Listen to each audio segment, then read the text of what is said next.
So we're back, and I want to take the time, move out my chair, take the time to welcome you all back. Thank you for showing up today. We're going to talk. I'm Elvin Jenkins.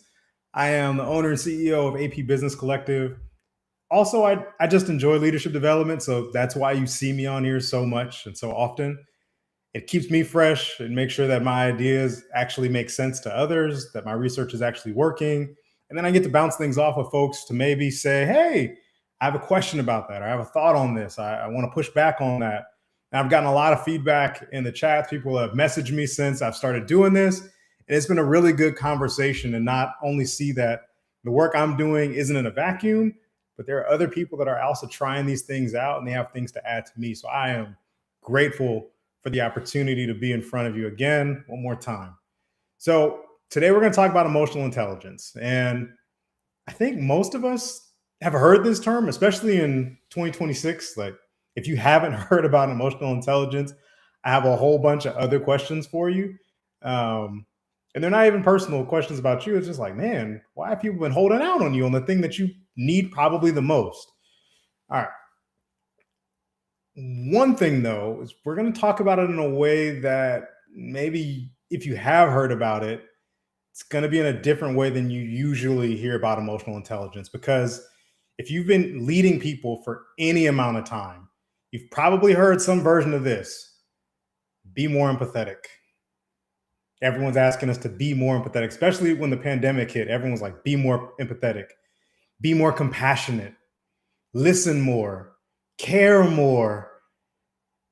And those aren't bad things. The problem is a lot of leaders already care, especially if you're a leader. I'm not talking about managers, supervisors, directors as a title.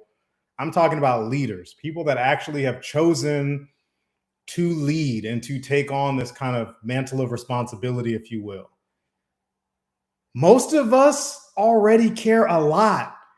And sometimes we care a little too much. And that's a whole issue because we're carrying the work. You carry a lot of the work. You carry your team, you carry deadlines. Let's see, what else? You carry people's problems, you carry the energy that they bring into the room, what they bring onto the Teams call, what they bring into the Zoom. You carry the burden of the office. You carry the burden of what's happening within the workplace. You carry all of that stuff.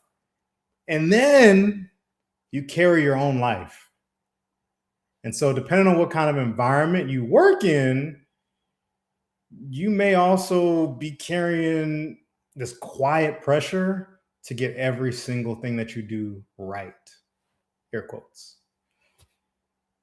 So, when someone tells you that the solution is simply you have to have more empathy, it can almost sound like you're not a good person, or that you're not doing enough, or that your efforts aren't really being seen.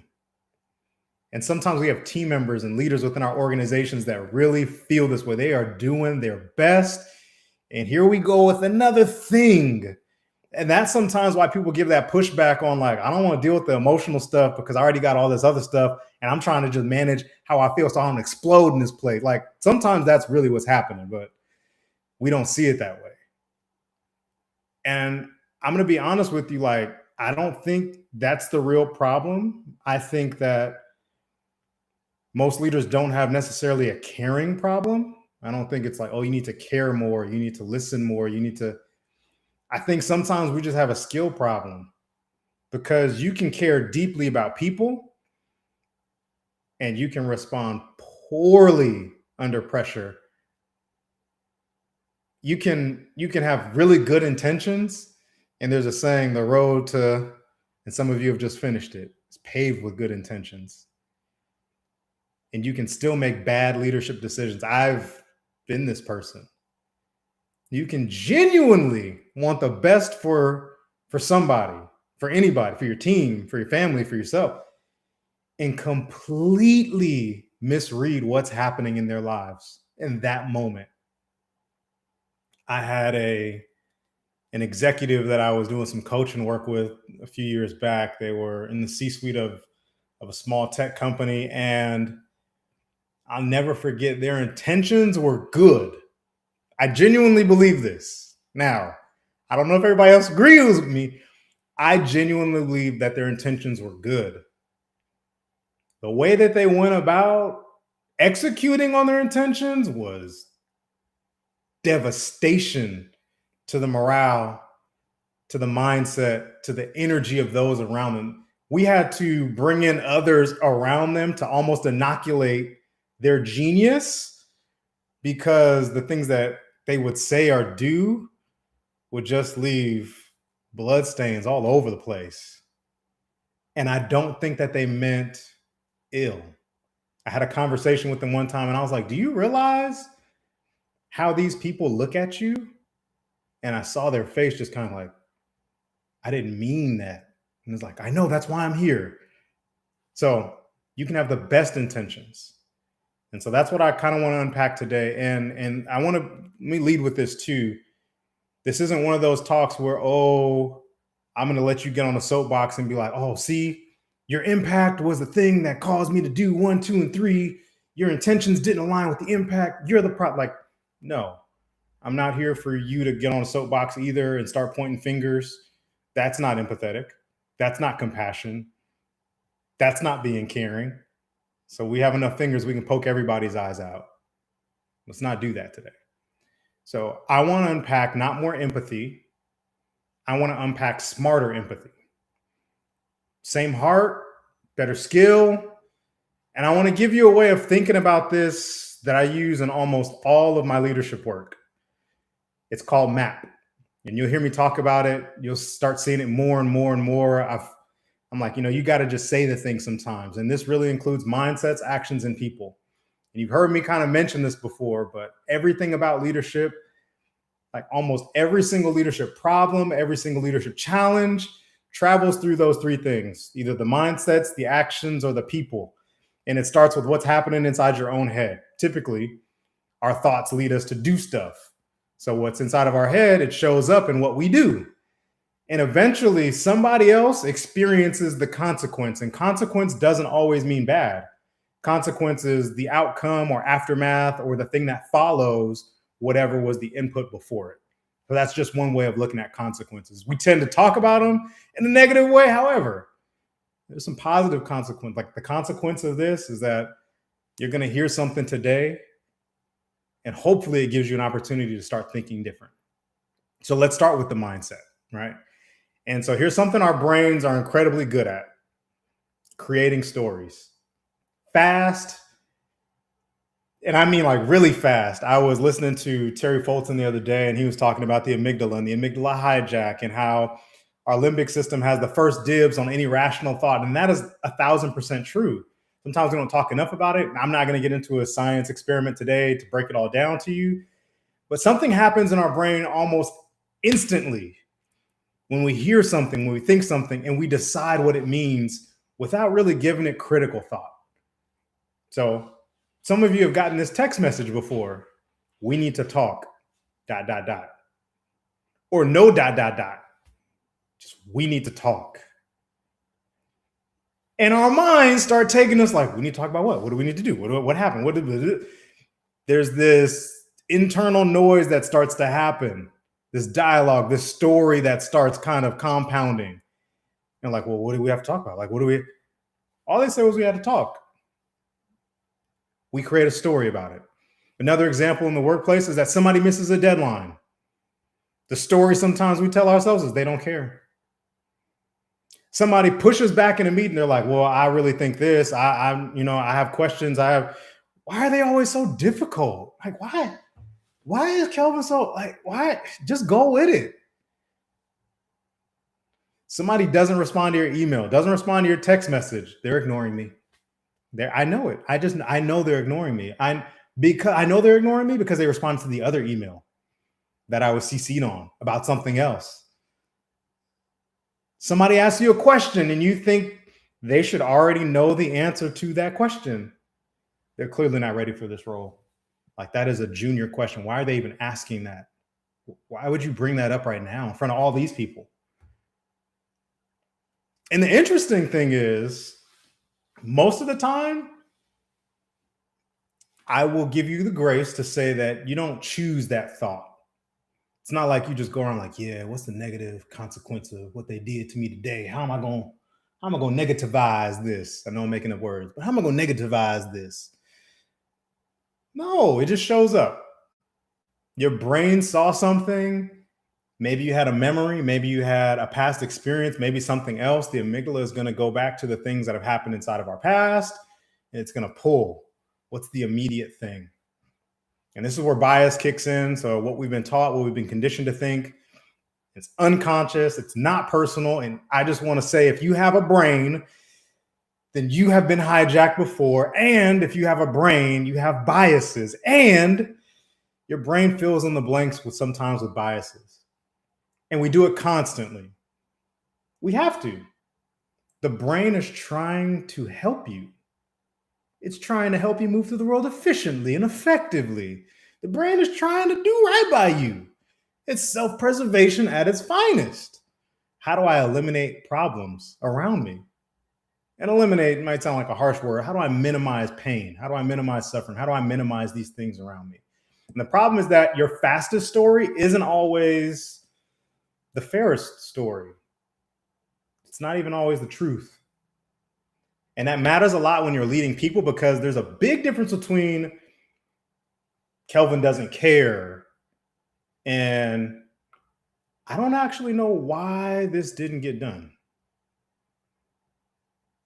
I've had leaders jump to conclusions on me before, and it's some of the most frustrating moments of my career, having to then go and explain, and then they dig deeper into what they think because of their past experiences, and then they associate what they've already lived through on you. And it's not fair. And the two different thoughts of this person is messing up and they did it on purpose versus, I wonder why that happened. I wonder what's going on. Those two thoughts create completely different leaders. Same situation, different mindset. And this is where bias really, really, really, really, really plays a huge part inside of leadership. And when I say bias, I'm not just talking about the big, obvious conversations we normally get associated with that word. Remember, I led you. If you have a brain, you have biases. And the world right now, especially in the United States, is talking about bias from a standpoint of DEI or other or immigration even, or black and brown or race relations or haves and have-nots. That's such a macro level of bias. But when we start getting into the nitty gritty, the day-to-day experiences that I have lived through shape the way I see the world. It's almost like putting on glasses. And I see the world through these glasses. And if my glasses are not adjusted to the proper prescription, I'm going to see the world very skewed. But I'm seeing what I'm seeing. So you can't tell me it's not true because I'm seeing it. All right? So I'm talking about the everyday shortcuts. Who reminds you of yourself? Who communicates in a way that you naturally like? That's that lens. Who feels easy to work with? Who you already see people as is a problem sometimes because we haven't asked enough questions.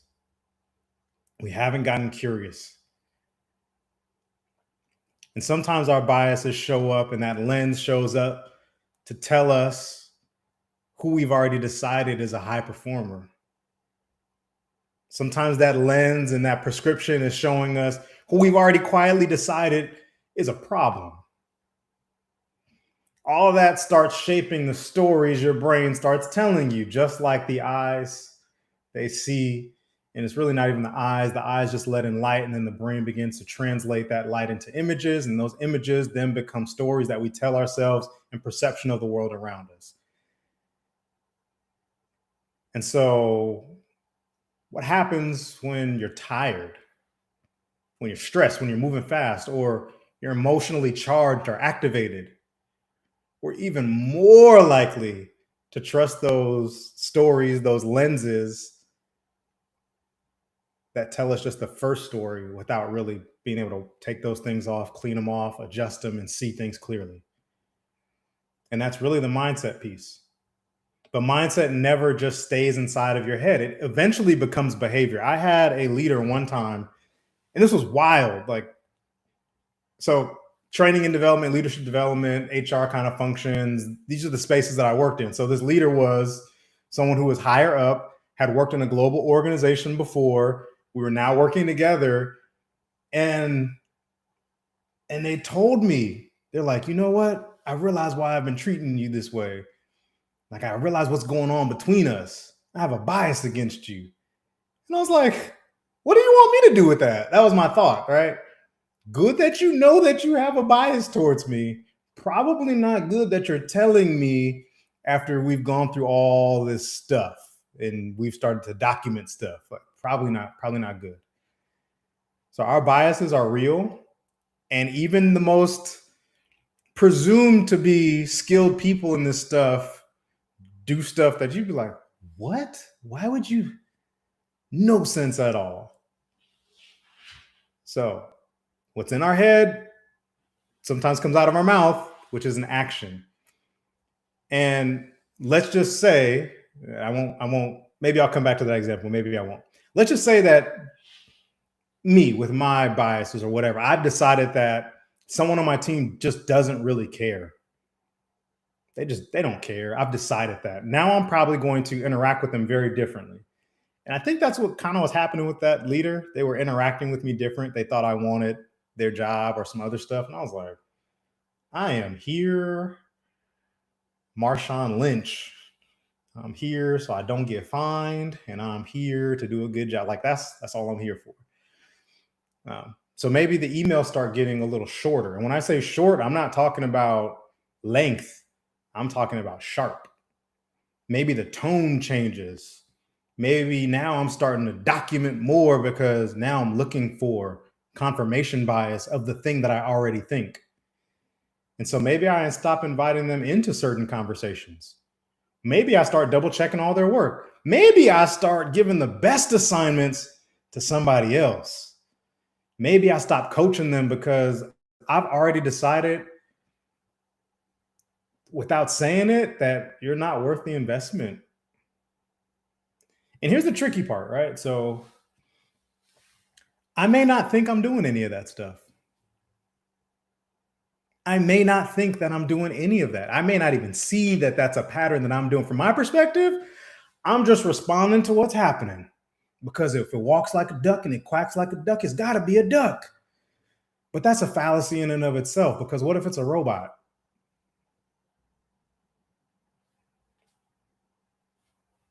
Just saying. What if it's a goose? Just saying. Anyway, that was free. But the person that we're doing these things to, they're experiencing something very different than what we think they're experiencing. They're experiencing my leadership. That's what they're experiencing.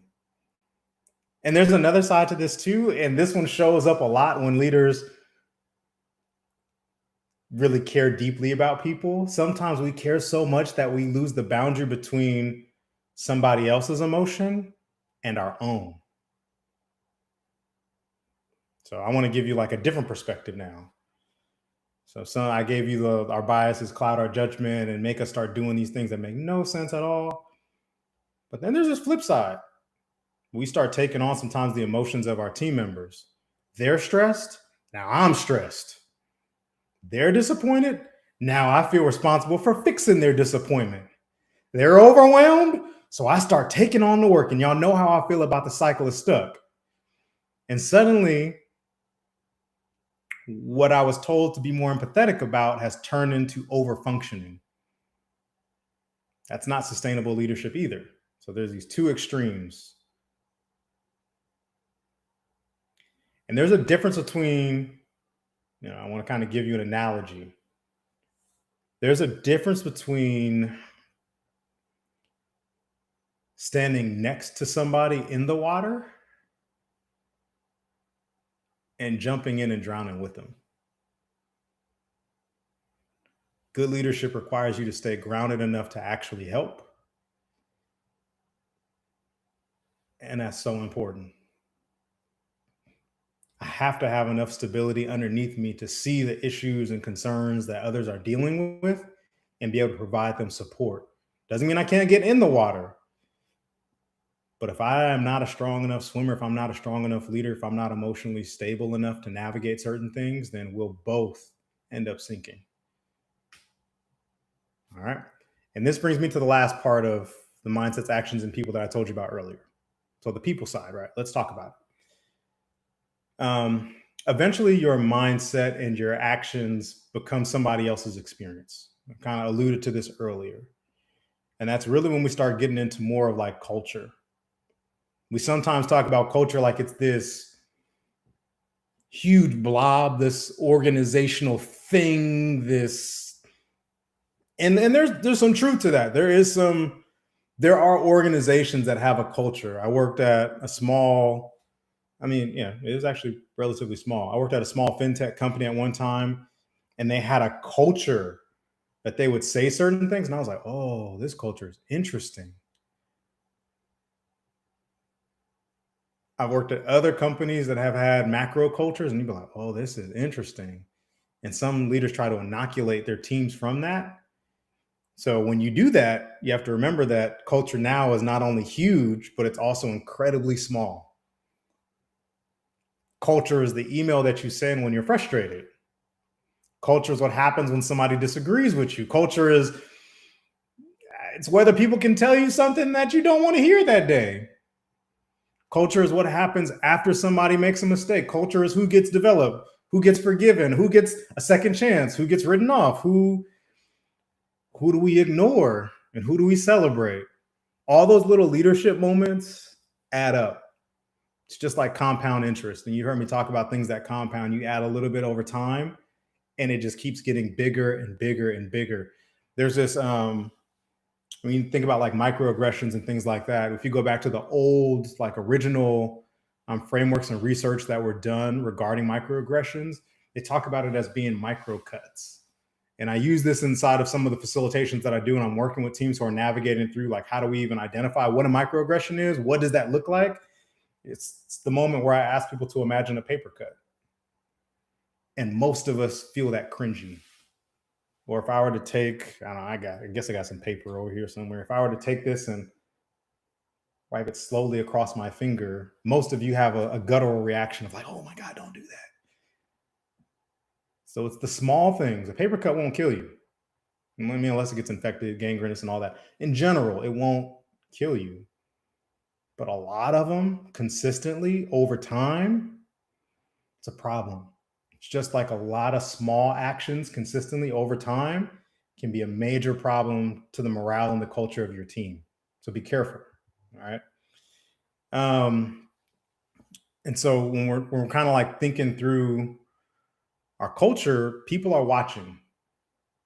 So the little things that I say yes to, the little things, the email that comes out at 11 o'clock at night, the times when I'm supposed to be on vacation, but I'm actually telling my team like, oh, I know you're on vacation, but real quick, let me just, or when I do that as a leader, like, yeah, I know I'm on vacation. Don't worry about it. I'm available for you.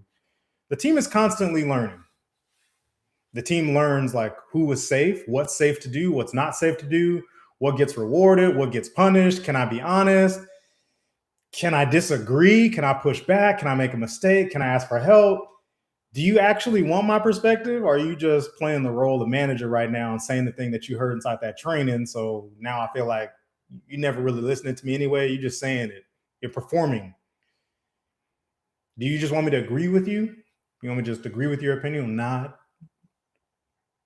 And eventually, not all, but most people adjust. Sometimes the person who used to challenge you stops challenging you. Sometimes your strongest employee stops bringing you ideas. It's like, what's the point? I brought you ideas every single time. You don't listen. And last time I did, I saw what happened. I'm good. And I've been this guy. Even going through all of this kind of like the experiences that I've had working with places like Harvard, Kaiser, was an employee at a firm, was at Bad Robot, was at different places. Like I've worked at some really cool places and I've had leaders in these organizations do those kinds of things. And it's like, I don't even know how to respond to you right now. I don't, what do you want me to say? I don't, I'm gonna be quiet. I'm not like, I want to rock the boat. People are getting fired in tech companies. Why would I say something? And you're not meaning to do this, but now you're starting to create a culture that's not healthy. And so sometimes somebody who used to be engaged, like I've been in certain organization, starts doing exactly what's required and nothing more. Because if I do more, that might be a problem. You might get jealous. You might want this. I don't know how you're going to respond. And sometimes you're best quietly leave. And then the leaders start to say, I had no idea they were unhappy. I don't know what happened. Oh, exactly. Exactly. You don't know why. Yeah. You have no clue because they stopped telling you. They stopped talking to you about it. And that's why emotional intelligence isn't some soft skill. I get frustrated sometimes when I'm working inside of certain industries and people are like, oh, it's that soft stuff. It's hard. I'm like, it's not soft. If it was soft, you'd be able to do it. Let's just be real. If it was a soft skill, if it was soft, why we got to talk about it so much? Why is it so hard for people to put it on? Why is it so hard for it to be implemented? Why is it so hard to talk about if it's a soft skill? Shouldn't this be easy? If it's a soft skill, it's very dismissive. Sometimes people are like, oh, that's soft. And you'll even hear it in their voice. It's almost like, oh, yeah, oh, yeah, that. And you'd be like, yeah, you're dismissing it because of a certain level of discomfort, right? So this is operational. This affects decision making. If you want to really just get into the brass tacks of emotional intelligence and these sorts of skills, it impacts performance. It impacts retention. It impacts trust. It impacts communication. It impacts project deadlines. Whether people bring problems to you early or hide them until they become expensive, that's not soft. It's operational. So again, the problem isn't necessarily that leaders don't care enough. Again, we'll go back to my original premise at the start of this. A lot of leaders care deeply, but caring without skill can cause damage. Have y'all seen that meme, that emotional damage? Yeah, you can cause damage. So let's talk about the shift. Like, all right, Kelvin, you've given us all the issues and the problems and all the stuff. Like, but how do we get to the shift? So let's talk about some smarter empathy. So for me personally, it's not more empathy, it's smarter empathy. Same heart, better dials. So the ability to notice what's happening inside of you before it starts running the whole interaction.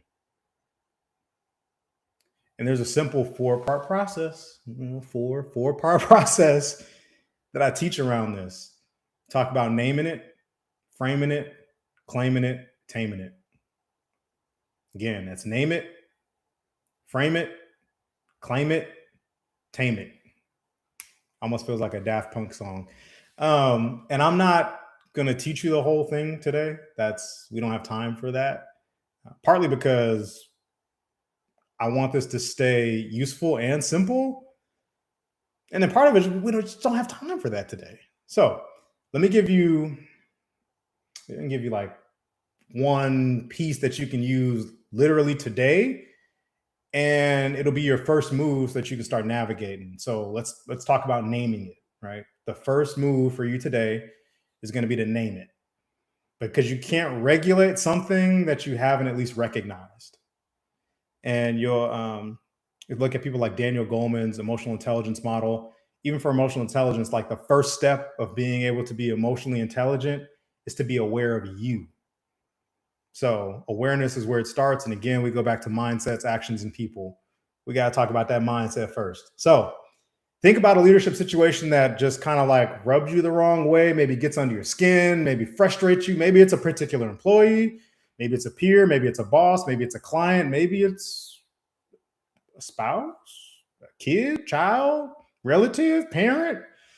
Just think about someone who just knows how to and they may not really know, but it feels like they just know how to poke you just the right way. Like, that hurt.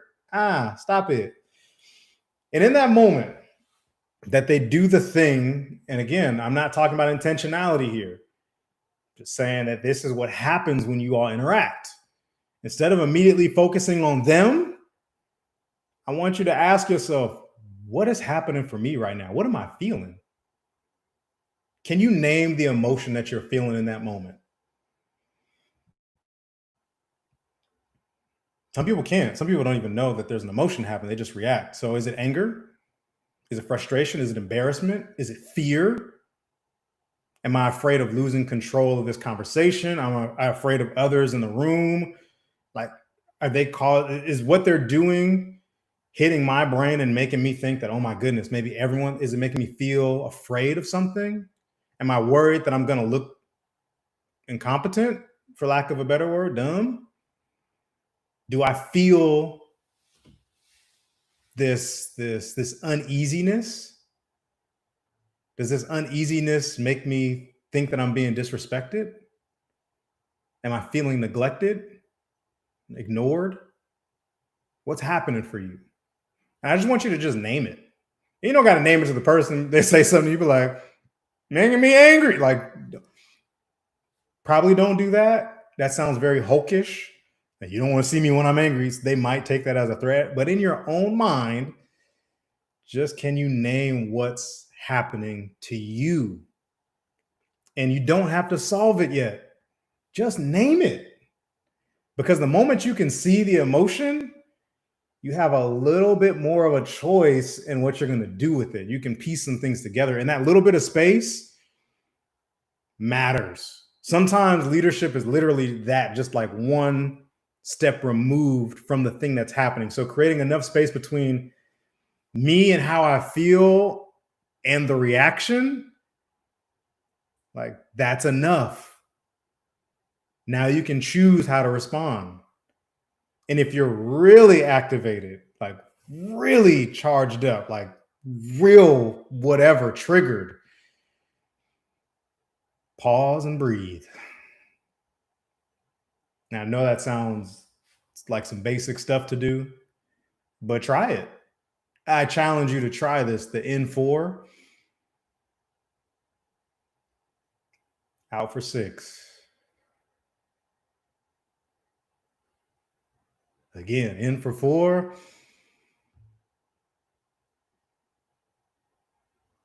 out for 6. That longer inhale gives your body a chance to just settle into what's happening.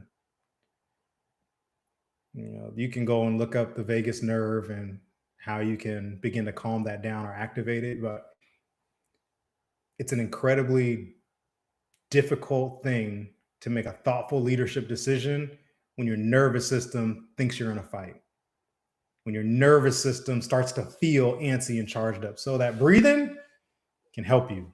And it takes 4 seconds in, 6 seconds out. No one ever has to see it. No one has to know you're doing it. And it gives you a chance to pause and evaluate. And that's the beginning, right? So that's step number 1. Name it. Then we can start talking about how to frame the situation in a different way. You can ask yourself, man, what's the reframe of this? You can claim the part that actually belongs to you. I tell coaching clients and people all the time in facilitations, I don't own everybody else's stuff. That's your stuff. It ain't got nothing to do with me. I don't own everybody's problem. It's not my problem. Doesn't mean I don't care. Doesn't mean I'm not interested, but I don't own it. I can't. It's not mine. So we got to be able to tame the response so we can choose what the moment requires. But those 4 moves get much more interesting when you start to apply them to like a real situation and not just a hypothetical.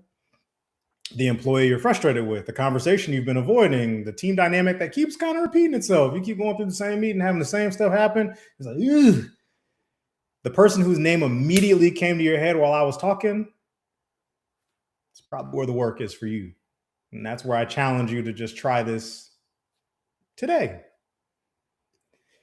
All right. And so I know I'm going a little bit over. So before I wrap up, if you remember nothing else from what we talked about today, from this conversation, I would love for you just to remember this. You probably don't need to care more. You may need to become more skillful with how you care and the care that you already have. Watch the stories that your brain creates. Our brains are excellent storytellers. And the stories that our brains create are going to influence our actions. And our actions are going to become somebody else's experience of your leadership.